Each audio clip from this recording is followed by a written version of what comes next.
Hello and welcome to our Bible class for March 13th, 2022. And today, again, looking at continuing our series on witnesses to Christ. We're looking at Mary, the sister of Lazarus and Martha.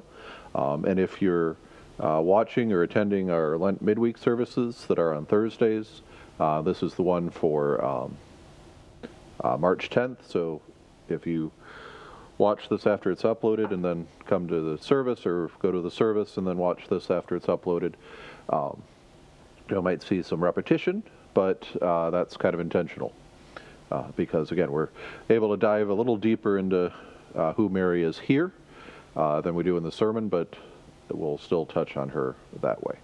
All right, and so to first look at her, we'll look at the hymn that deals with all the resurrection stories, because of course Mary, aside from the gospel lesson what we hear from John 12, Mary's other most famous appearances during the events of John 11 when Lazarus is raised. And so, O Christ, who shared our mortal life and ended death's long reign, who healed the sick and raised the dead and bore our grief and pain, we know our years on earth are few, that death is always near. Come now to us, O Lord of life, bring hope that conquers fear. Two weeping sisters, worn by grief and mired in depths of gloom, stood watching where their brother lay within a rock-sealed tomb. When, Lord, you met them as they mourned, you wept compassion's tear. But Martha, sore with sorrow, said, He'd lived had you been here. I am the Lord of life and death, you answered Martha's cry, and all who hear and trust my word shall live although they die.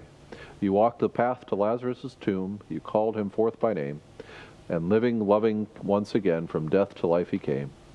Death's power holds us still in thrall and bears us to the tomb. Death's darkening cloud hangs like a pall that threatens earth with doom. But you have broken death's embrace and torn away its sting. Restore to life, our mortal race. Raise us, O risen King.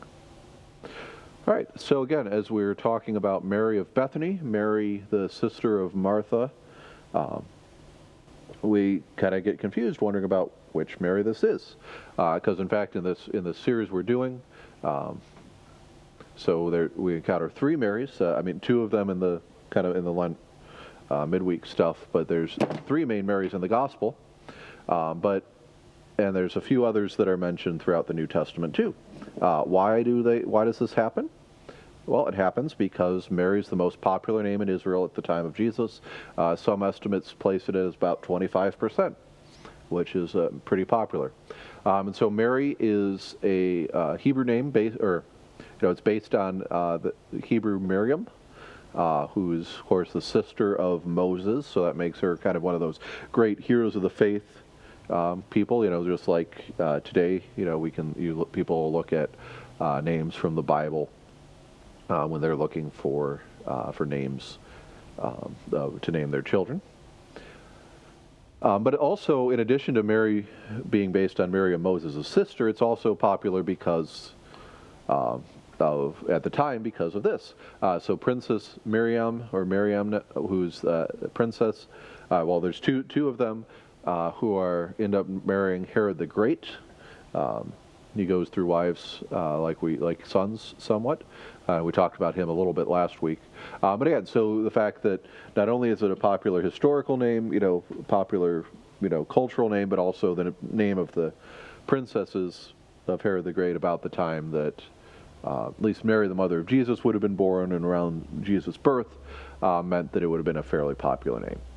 And so the main Marys we see in the Bible, especially in the New Testament, of course, are Mary, the mother of Jesus, who we see, of course, primarily in the Christmas story, but then she appears too in John 2 when she gets Jesus to turn the water into wine, seeing Jesus teaching, and then at the cross.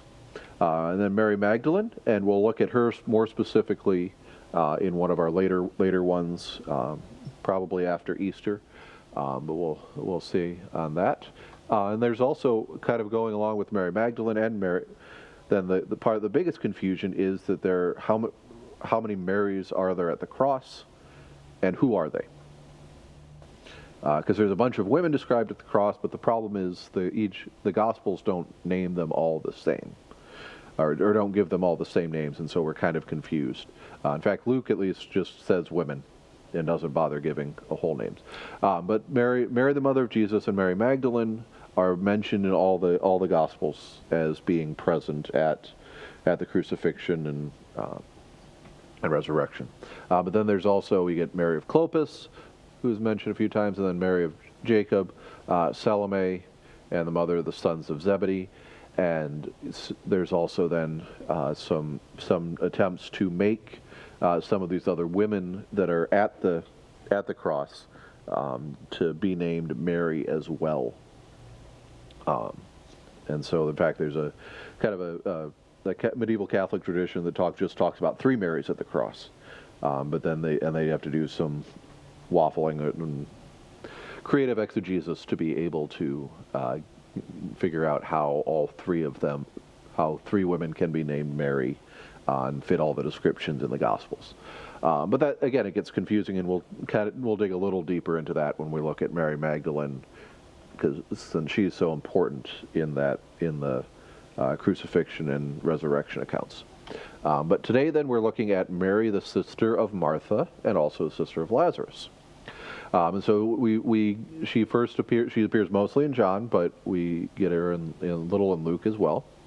And so in Luke 10, now as they were on their way, Jesus entered a village, and a woman named Martha welcomed him into her house. And she had a sister called Mary, who sat at the Lord's feet and listened to his teaching. But Martha was distracted with much serving. And she went up to him and said, "Lord, do you not care that my sister has left me to serve alone? Tell her then to help me." But the Lord answered her, "Martha, Martha, you are anxious and troubled about many things, but one thing is necessary. Mary has chosen the good portion, which will not be taken away from her."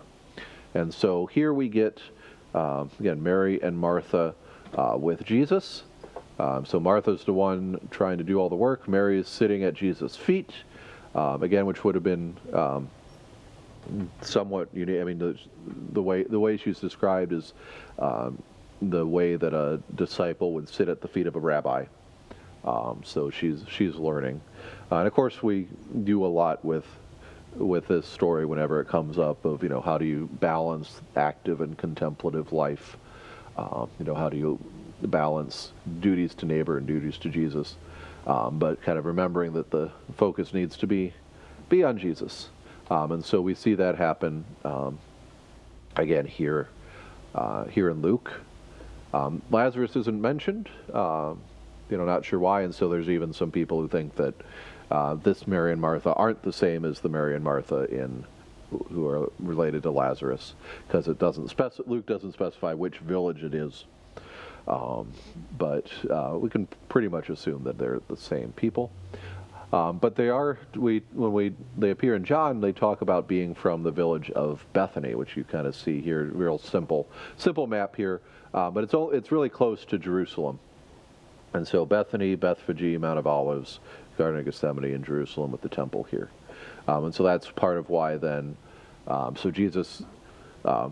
The way John organizes his gospel is it culminates in the resurrection of Lazarus, and then which we'll talk here next because Mary's mentioned in that, and then we get to that focus that we're on from John 12, and then we get the Palm Sunday, and where it goes from Bethany through Bethphage and into Jerusalem, and does so and attracts crowds partly because of what he's done. Everyone's heard about what he's done with Lazarus.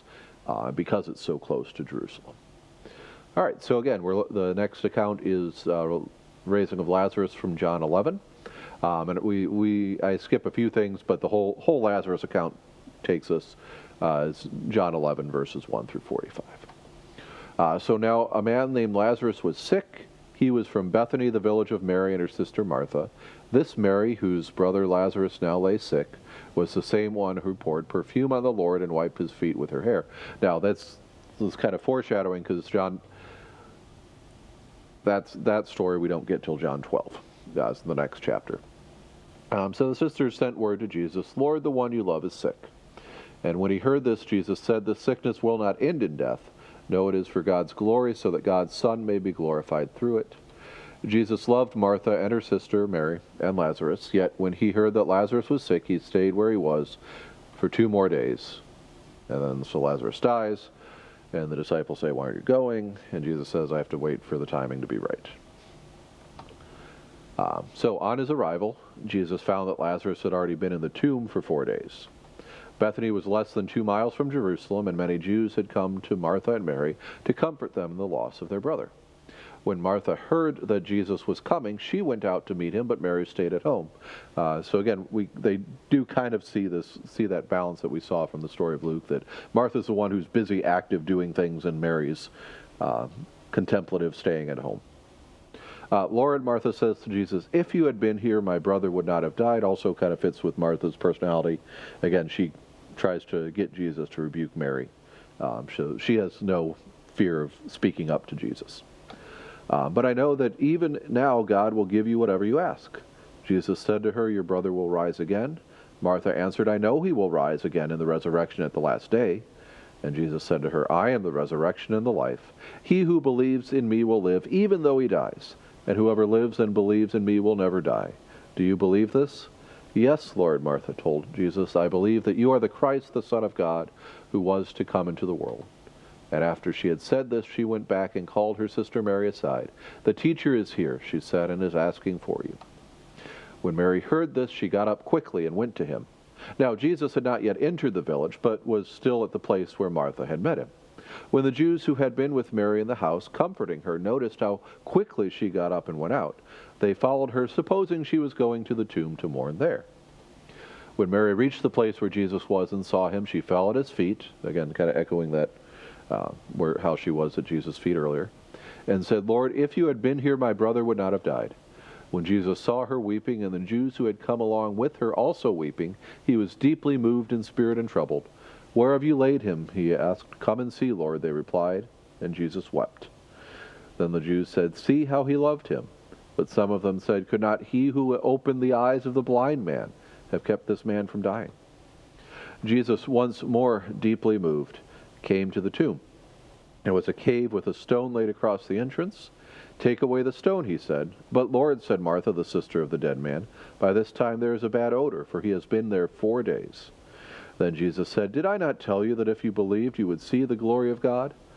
So they took away the stone.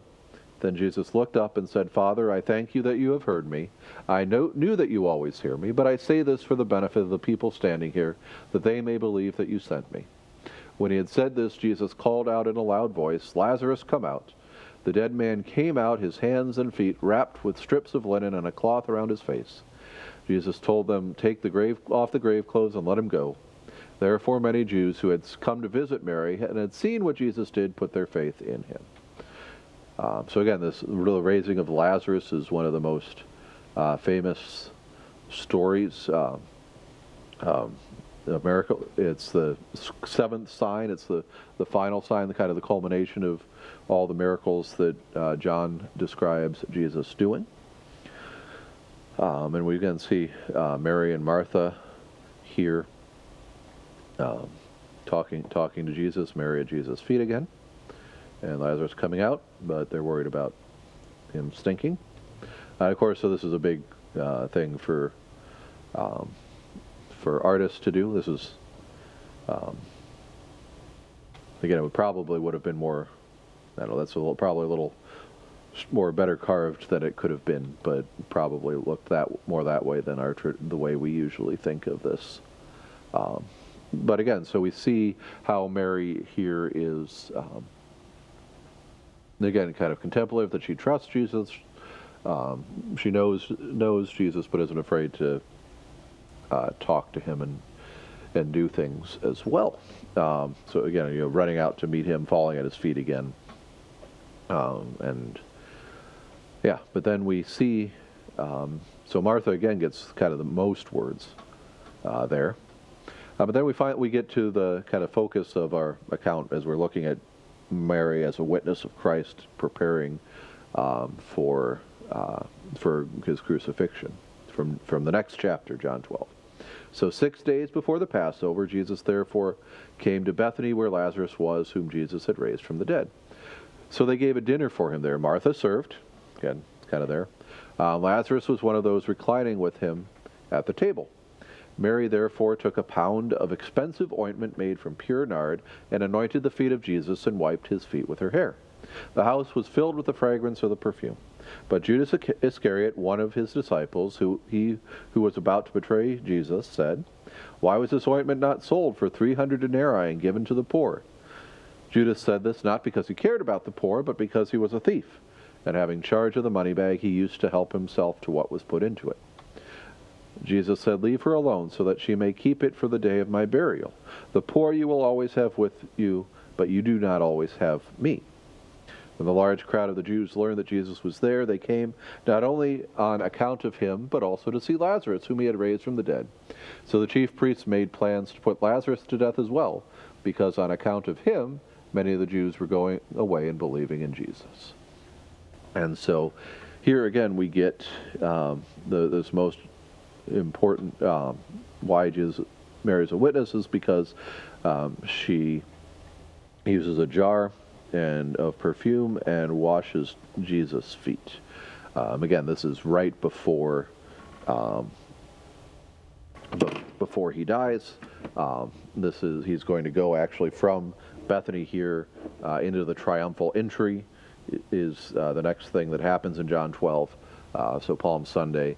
And again, part of why that's such a big deal is because Jesus has just raised Lazarus from the dead and has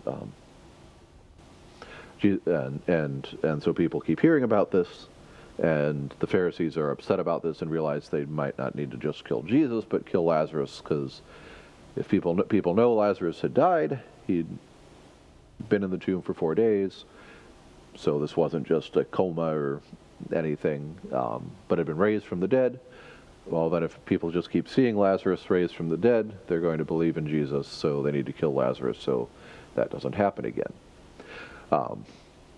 We also see kind of what the focus of the sermon for the midweek service is on the contrast between Mary and Judas.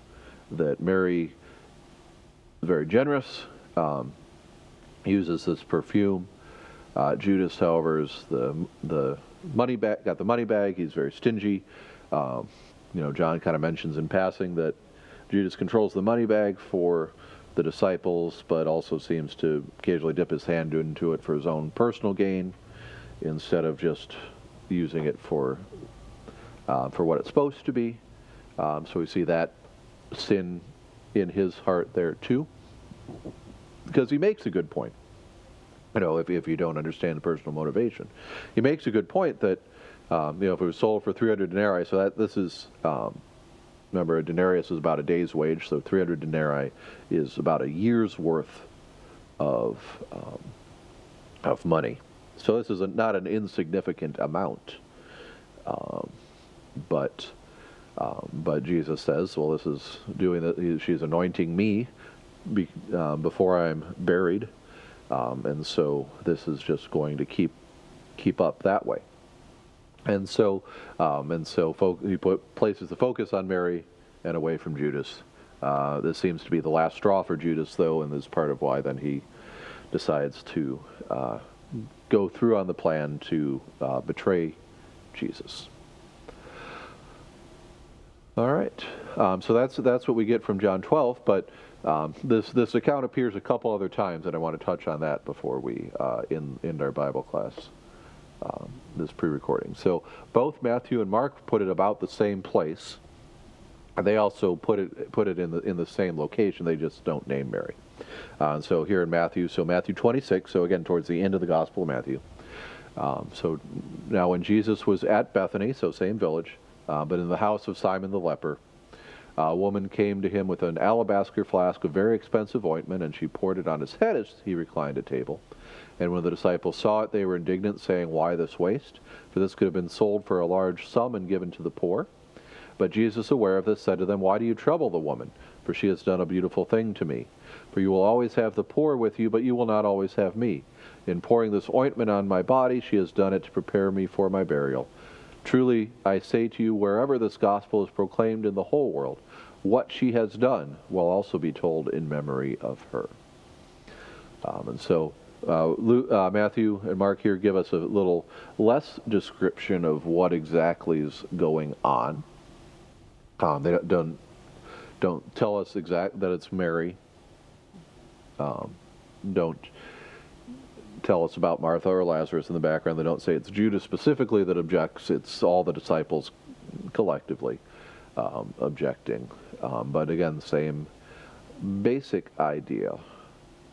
But then the challenge comes in Luke's account, and that's actually kind of what's depicted in this painting, because it kind of gets more fame, because the confusion about Mary's doesn't just happen at the tomb, but happens other places too. And so when Luke records this, or something like this happening, it's in Luke 7. So again, it's earlier in his gospel, so earlier in Jesus' ministry.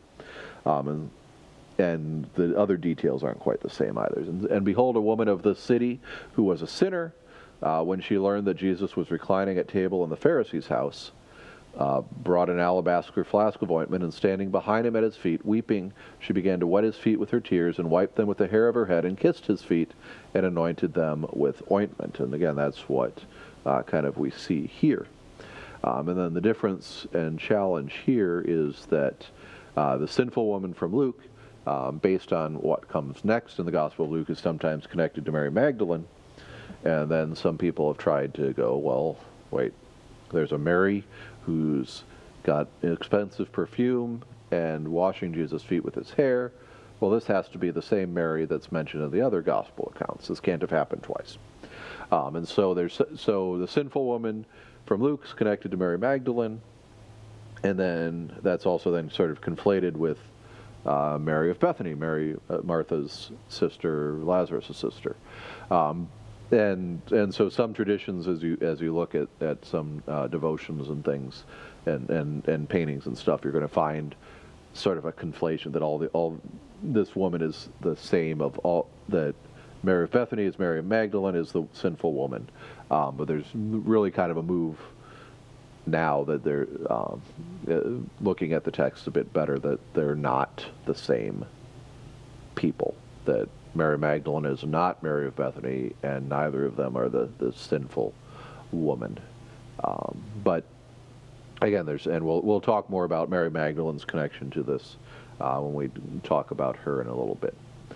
But again, so Mary is a witness. Mary of Bethany is a good witness to Christ for us. Again, she reminds us of the importance of contemplation, of spending time at Jesus' feet.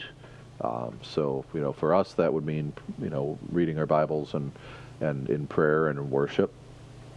Whereas, Martha's kind of balances out with the acts of service, loving our neighbors kind of thing. She reminds us of how, in our grief, whether it's at a death of a family member or just at everything happening in the world, that we can go to Jesus and even complain to him about it and about wondering why he hasn't done things. And Jesus has compassion on us and with us. And also then that's the selfless giving that she does for Jesus. That's a good example, good reminder of for us too, of how we're called to live lives of sacrificial giving in sharing with Jesus. All right. And so we'll close then with the prayer for the day we remember Mary, Martha, and Lazarus. Heavenly Father, your beloved Son befriended frail humans like us to make us your own. Teach us to be like Jesus' dear friends from Bethany, that we might serve him faithfully like Martha, learn from him earnestly like Mary, and ultimately be raised by him like Lazarus. Thank you very much for watching.